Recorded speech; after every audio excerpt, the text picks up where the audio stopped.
Okay, so now it's time to start sewing. We're going to start on this line right here. Before I can start sewing, I need to know my beginning point and I need to know my end point. And right now, like, I know where I'm starting, but I don't know where I'm going to end. So I'm going to take my ruler real quick. I'm just going to, just so that it's uniform, I'm going to take a ruler and just make a quick mark at 5 inches. So I have 5 lined up roughly here with the edge of that fold. And then I'm going to make a mark up here at 0. So that's where I'm going to stop. And I'm going to do the same thing over here too for when I do the next stitch. All right. So because a lot of you might be beginners, we're going to start with the most basic stitch you can do, which is called a running stitch. Okay. So we have our needle and thread with my nice knot at the end of it. It doesn't matter, honestly, which end you start at, but I want it to be a close stitch. I'm going to start really close here at the bottom. So I'm just going to take my needle and push through. And this is where your thimble, this thing, might be helpful. If you don't like the feeling of pushing the needle through the fabric, if it kind of pokes you, you can use this to kind of reinforce too, so it doesn't hurt. Again, I don't really like using it.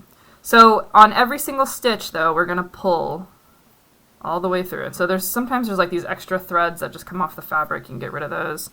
If it does something like that, you don't want to like yank. Usually it's a good rule to not yank your thread if you have like a couple things bunched up like that. But in this case, all it is like, it's just some, there we go. They're just not lying flat. Okay, so now hopefully you can see my knot is not coming through. And that's the point of making those knots the size that we do, so that it doesn't pull through. So it's nice and secure. But you always want to do that on every stitch, because if you have a bunch of like excess thread kind of bunched up, it's going to cause problems later. All right. And so for some of you, actually what I might suggest, especially again if you're new at stitching, is you could take a ruler and make a mark every 1/4 inch. Not everyone needs to do this. If you've stitched before, you're probably going to be able to figure this out just from doing it. But we want to make sure our stitches aren't too far apart, and I'll show you why in a little while. All right, so I've made a mark every 1/4 inch. I take my needle. So right now I went down through the pieces of fabric, so now I'm coming back up. And so I'm going to, and when you're stitching, you always want to have one side of the fabric always facing up. Okay. So I'm going to hold this, and I just push that needle through. And again, I want to pull my needle, and that helps. I don't know if you saw, I just stuck my pinky in that loop, and that kind of helps create a little bit of tension. And then pull that all the way through. And then a running stitch is just going forward. So I'm going to do the same thing. I like to do this, especially for my first couple of stitches until I get going. And if this tail is annoying you, you can trim it.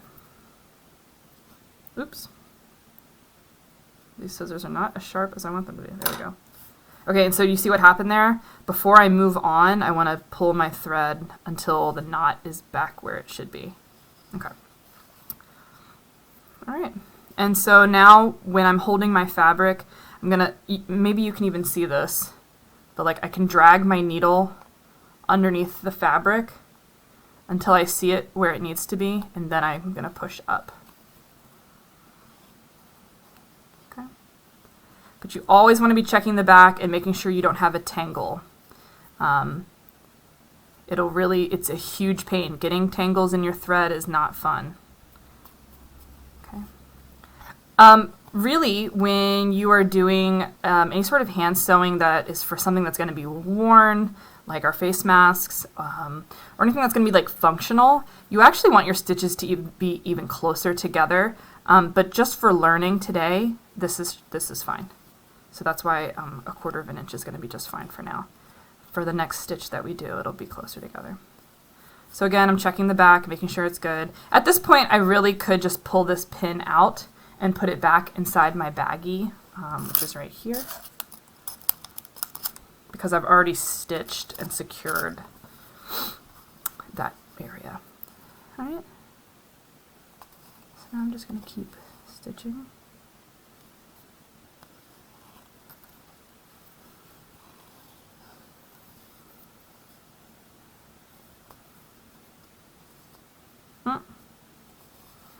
Close enough. Again, making sure there's no tangles, making sure there's no tangles on the back.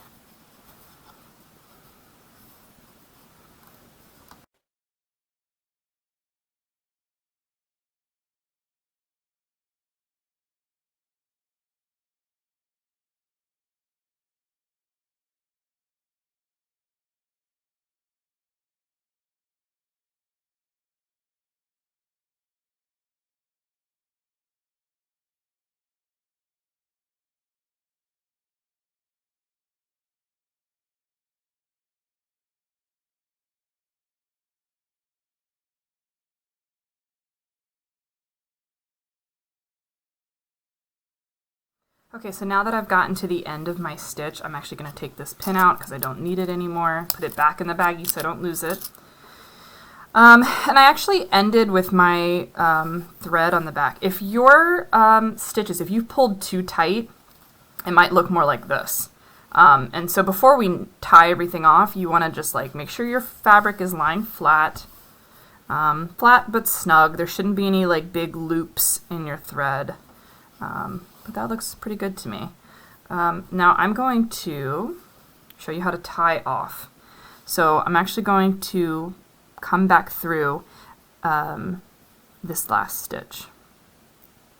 Like not through the same hole, but like right behind it.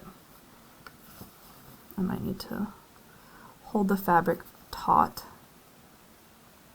There we go. Okay. All right. So now that my needle and thread is on the top, I can take this needle now and go through this last stitch. I'm just like grabbing this thread from the top like that, making a loop, and then going through it. Okay.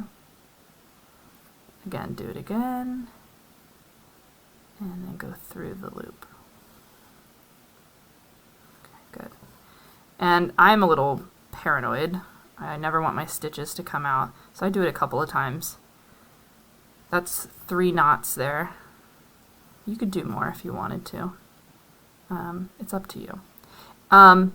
Sometimes people like to go back through the fabric. If you do, you just don't want to grab fabric over here or up here at the top. You want to kind of stay on your line here. But you could like stick your needle back through the fabric and then again, there we go.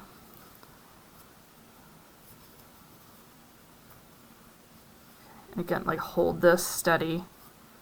And so now I've created a loop here, and then put your needle through that and pull. And that way your knot is secured to the fabric, and you really only need to do like 1. Okay. So once that's knotted, you can trim. I like, especially if you're new to this, I would maybe leave yourself a little bit more of a tail in case it comes unraveled, but normally you just trim like that. It's about the same length as the thread at the bottom here. And a bunch of these threads keep coming off, which is kind of annoying. Okay, so that is what's called a running stitch. That's the most basic stitch you can do. And it's knotted off and looks good.